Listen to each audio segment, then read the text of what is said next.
Welcome to Pleasure Sports. Today we're going to take a look at the Hyperflex Amp with the new air-insulated Aerodome Yamamoto neoprene, which is located on the front chest as well as on the back. This is actually a 543 millimeter wetsuit, as well as it comes in a 654 millimeter wetsuit. And what that means is you've got the thickest material, the 5 millimeter in the core, and the 4 millimeter as you move out towards the outer appendages, and the 3 millimeters at the outer limbs. And in the 654, it's the same thing. 6 in the core as you move out, 5 millimeter as you move all the way out, 4 millimeter neoprene.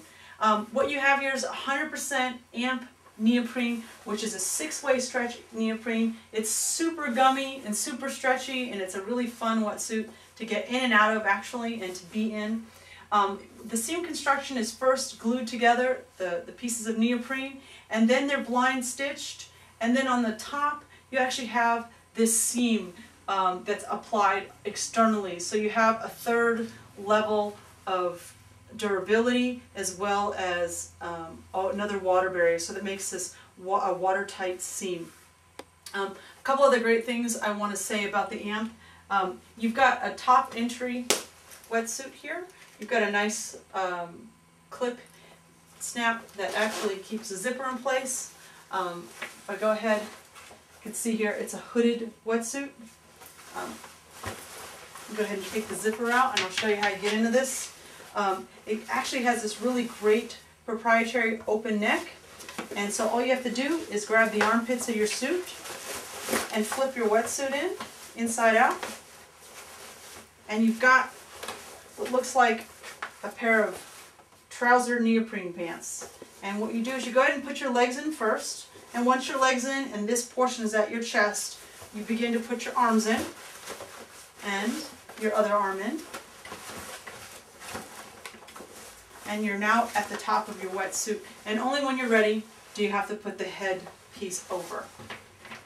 And so it's really easy, and some of the benefits of having a top entry wetsuit is that there are no zippers in the back, and that allows for more stretch and for more mobility when you're bending and you're doing your sport. Another thing I want to show you here on the back is just more of that reinforced seam with the liquid neoprene, which is fantastic. The tight seals, and again, looking at the construction of the suit, what I love too is that you have this cuff at the bottom, that a portion of it isn't flipped and sewn, and that allows for a nice stretch and a nice retraction with the design, so that the seals don't get blown out. The other thing I want to show you is the materials that are used on the inside. You have a hollow fiber thermal material on the inside. It wicks away water. You can also look at the construction of the inside of the hood. This is so gummy and so soft. You've got taped seams in the hood. You've got a great bill.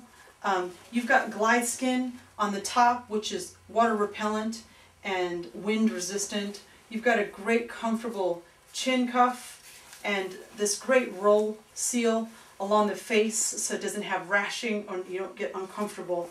I can't say enough about this wetsuit and the materials that were chosen. The new feature in the chest and the core, the Aerodome, is actually neoprene, and it has a little bit of a dimple in it because there's air, and that actually helps keep you warmer, and it doesn't collapse as easy with the Aerodome limestone-based Yamamoto neoprene, which is on the front and the back. It's a great wetsuit. If I left out any features, I see one there. It has a cinch around the face to adjust the seal. But if I missed any features, check out more details on this wetsuit at pleasuresports.com.